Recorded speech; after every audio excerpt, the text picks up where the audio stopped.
Morning বন্ধুরা, সকালে সবাইকে আশা করছি সবাই ভালো আছো। তো দেখো যে মিষ্টি কুমড়া, তাই আমি এরকম একটা ফালা সকালবেলায় কেটে ভাজা করে নিয়েছি। তো এটাকে এখন চপ বানাবো।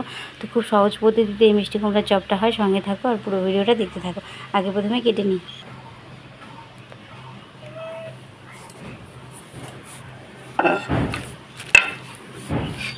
তো দেখো মিষ্টি কুমড়াটাকে আমি কেটে নিচ্ছি। তো তোমরাও চাইলে এরকম করেই কাটবে।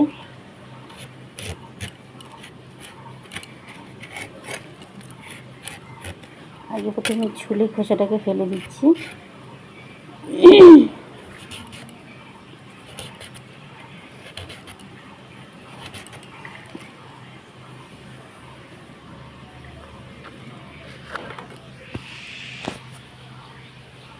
তো দেখো এরকম করে কাটলাম। তো দেখো মিষ্টি কুমড়াগুলো সুন্দর এরকম সাইজের করে নিয়েছি। তোমরা চাইলে এর থেকে ছোট বড় করতে পারো। তো ভালো করে ধুয়ে থালের মধ্যে নিয়ে নিচ্ছি। দেখো একটুখানি লবণ মেখে রাখবো।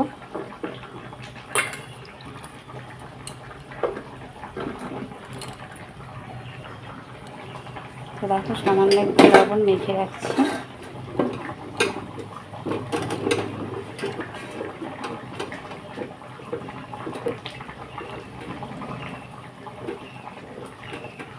লবণ মাখা থাক, এখন ব্যাটারটাকে গুলিয়ে নেব।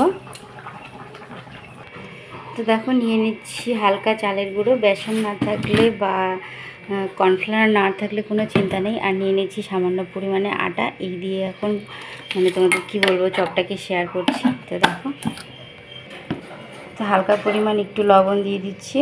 দিয়ে দেবো একটুখানি হলুদ গুঁড়ো। এটাকে ভালোভাবে অ্যাডজাস্ট করে নিচ্ছি। দেখো দিয়ে দেবো একটু কালো জিরে। আর এখন জল দিয়ে দিচ্ছি আস্তে করে। তো ব্যাটারটা খুব গাঢ় আর কোনোটা পাতলা এরকম ব্যাপারটা হবে না। খুব ভালো হালকা পরিমাণে গুলিয়ে নিতে হবে। আর ব্যাটারটাকে ভালোভাবে গোলাতে হবে। তাহলে যেমনিভাবে মচমচা খেলেই কেউ বুঝবেই না যে এটাকে বেসন ছাড়া এত সুন্দর পকোড়া বানানো যায়। তোমরা যারা লঙ্কার গুঁড়ো পছন্দ করো এর মধ্যে লঙ্কার গুঁড়ো দিতে পারো, বা কাঁচা লঙ্কার কুচিও দিতে পারো।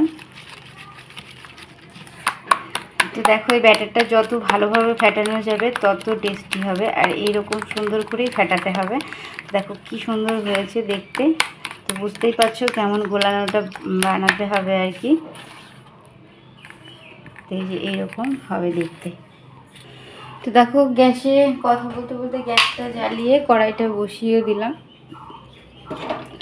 অলরেডি বেলাটাও অনেক হয়ে গেছে। তো তোমরা চাইলে এটা সাদা তেলেও ভাজতে পারো। আর একদম ডোবা তেলে দিলে তো জানোই যে যে কোনো বড়াই ওটা সুস্বাদু হবে ডোবা তেল দিলে। তো দেখো এখন গ্যাসটাকে হালকা বাড়িয়ে তেলটাকে ভালোভাবে গরম করে নিচ্ছি। তো আজকে আমার সাদা তেল বেশি হয়ে গেছে, তো একটুখানি লবণ দিয়ে এটাকে সাদা তেল বানাচ্ছি আর কি। তো দেখো তেলটাও বেশ সুন্দর গরম হয়ে, তো এখন এই একটা একটা করে নিয়ে ভালোভাবে দিয়ে ছেড়ে দেব।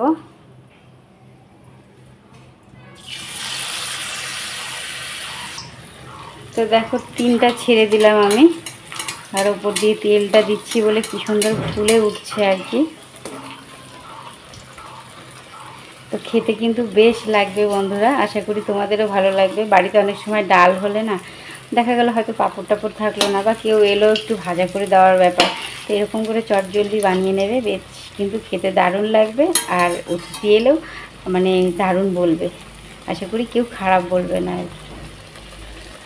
তো তোমাদের কার কার এরকম করে হট বুদ্ধি এরকম তোমরা করো অবশ্যই জানিও। তো আজকে আমারও মনে হলো একটু মিষ্টি কুমড়াটা আছে, তো এখন কখন ডাল ভেজাবো কখন ভিজবে সেই আশা না করে একটু ঝটপট করে চালের গুঁড়ো দিয়ে আর আটা দিয়ে সুন্দর করে বানিয়ে নিচ্ছি। তো দেখো এপিট ওপিট বেশ সুন্দর লালচে করে ভেজে তেলটাকে ছাড়িয়ে নিয়ে চট করে নামিয়ে নিচ্ছি। ওয়াও, দেখতেই পাচ্ছ আওয়াজ শুনে কতটা মুচমুচে হয়েছে।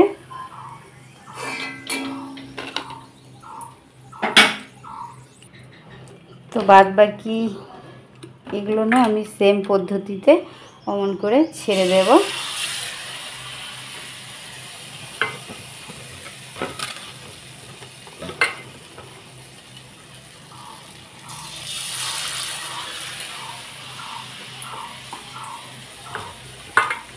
তো বন্ধুরা তোমরা চাইলে এটা অনেক বড় বড় করেও কাটতে পারো। তো যে যে পরিমাণে কাটবে, ব্যাটারটা খুব সুন্দর গোলানো হয়েছে বলে খুব সুন্দর হচ্ছে, ছেড়ে দিতেও খুব ভালো লাগছে। তো সেম পদ্ধতিতে আমি এই চপগুলোকেও এরকম করে উল্টে পাল্টে ভালোভাবে ভেজে নিচ্ছি। তো দেখো একসাথে লেগে গিয়েছে, তো কোনো ব্যাপার না, একটু হালকা যখন গরম হয়ে আসবে এই পিঠটা, তখন আলগোছে এটাকেও ছেড়ে দেবে, এটাকেও কামড়ে ধরে থাকবে না আর। তো বন্ধুরা এরকম কম তেল দিয়ে এইভাবে মিষ্টি কুমড়ার চপ কারা খেয়েছো আর একদম বেসন ছাড়া খুব সহজ পদ্ধতিতে, অবশ্যই কিন্তু জানাবে।